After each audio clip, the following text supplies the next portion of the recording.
The medical bay on the human colony ship Horizon's Promise wasn't where I'd planned to spend my third day aboard, but a malfunctioning gravity panel in Cargo Bay 7 had other ideas. One moment I was securing supply crates, the next I was floating sideways into a support beam at an angle that made my ribs scream. Now I sat on a medical bed, trying not to wince as the ship's chief medical officer, a Valian named Nurse Kurazeth, ran a regenerative scanner over my torso. I'd seen plenty of Valians in the recruitment videos before signing on for this colony mission, but none of them had prepared me for Kira. She was tall, even by Valian standards, with luminous orange skin that seemed to glow under the med bay's lights and platinum blonde hair that cascaded down her back in intricate braids woven with silver thread. Her eyes were the most striking feature, large and expressive, colored a deep amber that shifted to gold when the light caught them right. Two small, crystalline horns curved back from her temples, a sign of her species' evolutionary adaptation to their high mineral homeworld.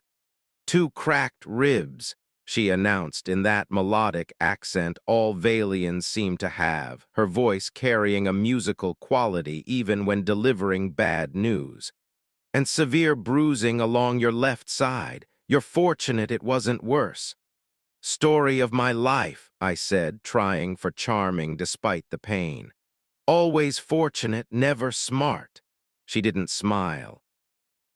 Instead, she gave me that look, the one I'd been getting from her since I'd first reported to the med bay for my pre-mission physical 2 weeks ago.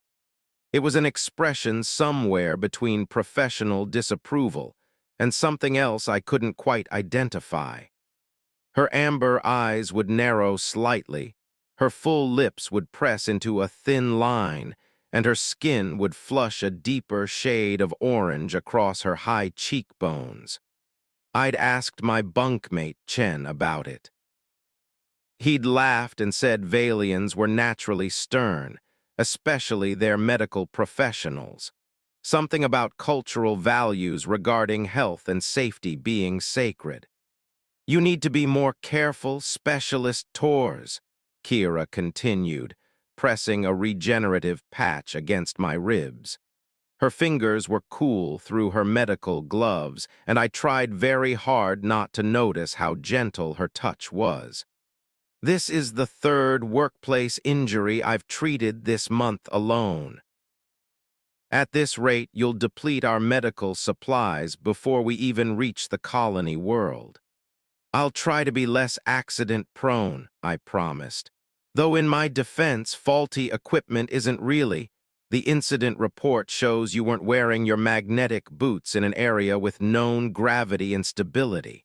She straightened up, towering over me with her arms crossed. There was that look again, but this time with an added edge of actual irritation. The safety protocols exist for a reason. You're right. I'm sorry, I meant it. The last thing I wanted was to make her job harder. I'll be more careful, Scout's honor. Her head tilted slightly, confusion flickering across her features. I am unfamiliar with this Scout and what their honor entails. It's a human thing, basically means I really, truly promise. Ah, she made a note on her data pad, then fixed me with those amber eyes again.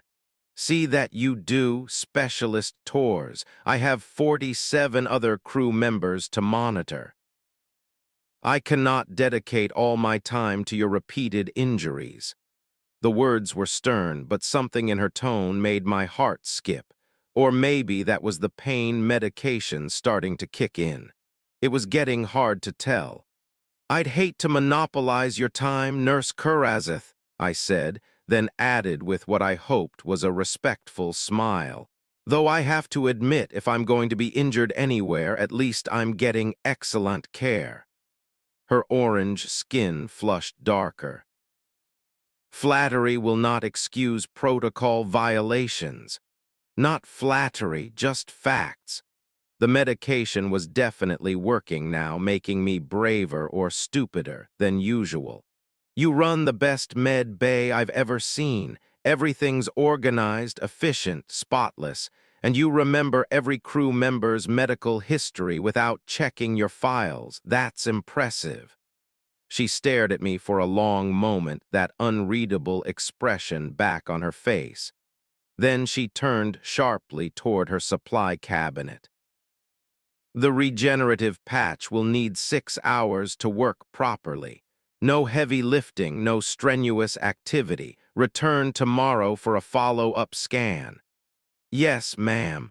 I slid carefully off the medical bed, wincing as my ribs protested. Thanks for patching me up again. I was almost to the door when I heard her voice, softer than before. Specialist tours? I turned back. She was still facing the supply cabinet, her back rigid. Yes, please do be more careful. It would be unfortunate if you sustained a more serious injury. Something warm bloomed in my chest that had nothing to do with the medication. I will, promise. Then, because the pain meds had apparently completely shut down my common sense, I blew her a kiss. It was meant to be playful, light-hearted, a silly human gesture of thanks and farewell. I'd done it 1,000 times with friends and family back on Earth. Just a casual little thing. Kira spun around so fast her braids whipped through the air. Her eyes were huge, her orange skin now a vivid crimson from her hairline down to where her uniform collar hid the rest. She opened her mouth, closed it, then opened it again without any sound coming out. I froze, my hand still halfway to my lips. Was that bad? That was bad, wasn't it? Her voice came out strangled. That gesture, do you know what that means to my people? It's just a playful goodbye thing. A casual, I stopped as her expression grew more mortified. Oh God, it's not casual to Valians, is it? No, the word was barely a whisper. Among Valians, that gesture is an explicit declaration of romantic intent. It's something done only in private between bonded partners or those actively courting. It means, she pressed a hand to her forehead, her fingers trembling. It means I offer you my breath, my life, my heart. The blood drained from my face. Oh no. Kira, I'm so sorry, I had no idea. You didn't know. She cut me off, though her voice was still shaky. I understand human customs differ. It was an innocent mistake. Still, I shouldn't have. I took a step toward her, then stopped, unsure if approaching would make things worse. I really am sorry. I wasn't trying to. I didn't intend. She finally met my eyes, and what I saw there made my breath catch. Beneath the embarrassment and shock was something else. Something that looked almost like hope. Did you not? She asked quietly. Mean it, I mean. The question hung in the air between us. I could laugh it off, make it into a joke, pretend it was nothing but a silly misunderstanding. That would be the smart thing to do, the professional thing. Instead, I heard myself say, what if I did? Her eyes widened. Specialist tours, Diego, please, if we're going to have this conversation, you should at least use my first name. Diego. My name sounded musical in her accent. You cannot mean that. We barely know each other. You're human, I'm Valian. The cultural differences alone. I know. I moved closer, keeping my movements slow and deliberate. I know it's complicated. I know I've probably violated about 17 different protocols just by having this conversation. But Kira, those looks you've been giving me, I've been trying to figure them out for 2 weeks now. What looks? But her crimson flush deepened, giving her away. The ones that make me think maybe, just maybe, I'm not the only one who feels something here. I stopped a few feet away from her, close enough to see the way her crystalline horns caught the light, far enough to give her space. Tell me I'm wrong. Tell me it's just professional concern, and I'll apologize again and leave, and we'll pretend this never happened." She was quiet for a long moment, her amber eyes searching my face. "You're not wrong," she finally said, so softly I almost missed it. "I have been aware of you since your initial physical examination, the way you joke even when you're nervous, how you ask about my well-being when you're the injured one, your terrible habit of ignoring safety protocols, and your equally terrible habit of making me want to smile despite my irritation." My heart was pounding now. That doesn't sound like just professional concern. It isn't. She closed her eyes briefly, as if gathering courage. "But Diego, you must understand what you've done. Among my people, that gesture, it cannot be taken lightly. If word spreads that you made that offer to me, if other Valians aboard this ship heard of it, they would expect." "Expect what?" "Courtship. A formal declaration of intent. It's not something done casually in my culture." She twisted her hands together, a gesture of nervousness I'd never seen from the usually composed nurse. "If we pursue this, if I accept what you've inadvertently offered, there are traditions, protocols. My family would need to be informed. There would be ceremonies, expectations." "Okay," I said simply. She blinked. "Okay, okay, let's do it. The courtship, the traditions, all of it." I smiled at her shocked expression. "Kira, I signed up for a 10-year colony mission to a planet I've never seen. I think I can handle learning some Valian dating customs. This is not a minor commitment. Valian courtship, if successful, leads to permanent bonding. We mate for life." She was watching me carefully, as if waiting for me to bolt. "There's no casual dating, no seeing where things go. If we begin this path, we see it through to its conclusion, whatever that may be. And if the conclusion is that we're not compatible, then we part honorably with respect and formal closure. But Diego—" She stepped closer, close enough that I could see the intricate patterns in her orange skin, like constellations mapped across her features. "Valians do not enter courtship unless we believe the bonding will succeed.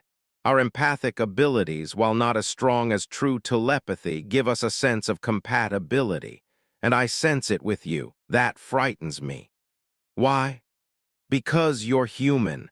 Because interspecies bonding is rare and complicated.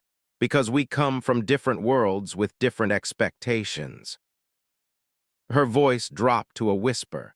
"Because I've spent 2 weeks trying to convince myself this attraction is merely admiration for a charming crew member, and in one foolish moment, you've destroyed all my carefully constructed rationalizations." I reached out slowly, giving her every chance to pull away, and took her hand. Her skin was cool and smooth, with a faint texture like fine silk.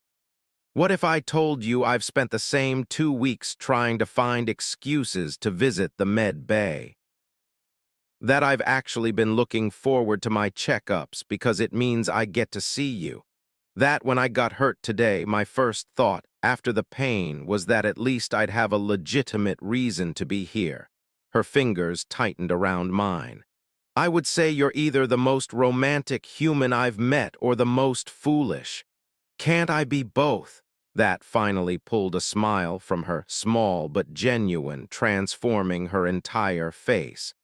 "I suppose you can." Then her expression grew serious again. "If we do this, you need to understand what you're agreeing to. Valian courtship is public and formal. It involves ceremonies, family meetings, shared meals prepared according to specific traditions. You would need to learn our customs, our language, our cultural expectations. Teach me. It won't be easy. Nothing worth having is." I squeezed her hand gently. "Kira, I accidentally proposed to you with a blown kiss. I think we're already past easy." She laughed, actually laughed, a sound like chimes in the wind. That is an excellent point. Then she sobered. Are you certain, once we make this public, there's no casual retreat? The crew will know. The entire ship will be watching to see if the human and the Valian can make it work. Let them watch. I brought her hand up, pressing it gently against my chest where she could feel my heartbeat. I'm certain. Accidentally certain, maybe, but certain nonetheless. Kira studied me for a long moment, her amber eyes searching. Then, with a grace that made my breath catch, she brought her free hand up to her own lips and slowly, deliberately blew me a kiss. Then I accept your offer, Diego Torres, she said formally, though her voice shook slightly. I accept your breath, your life, your heart, and in return I offer you mine. The gesture, done with full knowledge of its meaning, sent shivers down my spine. So what happens now? Now we inform the captain, as protocol requires for crew relationships. Then we begin the first courtship ceremony, the Velsana, the formal declaration before witnesses. She smiled at what must have been my nervous expression. Don't worry, it mostly involves sharing a ritual meal while our friends and colleagues ask invasive questions about our intentions. That doesn't sound so bad. And then there's the part where we exchange gifts representing our commitment. And the ceremony where you'll need to speak formal Valian in front of my family via subspace communication. And the traditional, I kissed her. It was brief, gentle, just a soft press of lips that made her breath hitch. When I pulled back, her orange skin was blazing crimson again, but her eyes were warm. Sorry, I said, not sorry at all. Was that another cultural violation? Actually, no. Kissing is considered appropriate during active courtship. Her smile was sly now. Though traditionally the first kiss happens after the Velsana, not before. Oops. Yes, oops. She shook her head, but she was still smiling. You're going to be terrible at following courtship protocols, aren't you? Probably, but I'll be enthusiastic about it. She laughed again, then pulled me closer, mindful of my injured ribs. I'm going to hold you to that, Diego Torres, all of it, the ceremonies, the traditions, the learning Valian. I wouldn't have it any other way, Kurazeth. We stood there in the quiet med bay, hands intertwined, two beings from different worlds who'd found each other through accident and intention in equal measure. The colony mission would last 10 years. If Valian courtship traditions were anything like she described, we'd need every moment.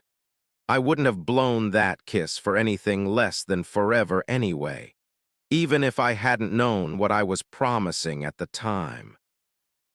Sometimes the best commitments are the ones you stumble into sideways, or in my case, after being thrown into a support beam by a malfunctioning gravity panel. The universe, it seemed, had a funny way of bringing people together, even when one of them didn't know how to properly say goodbye.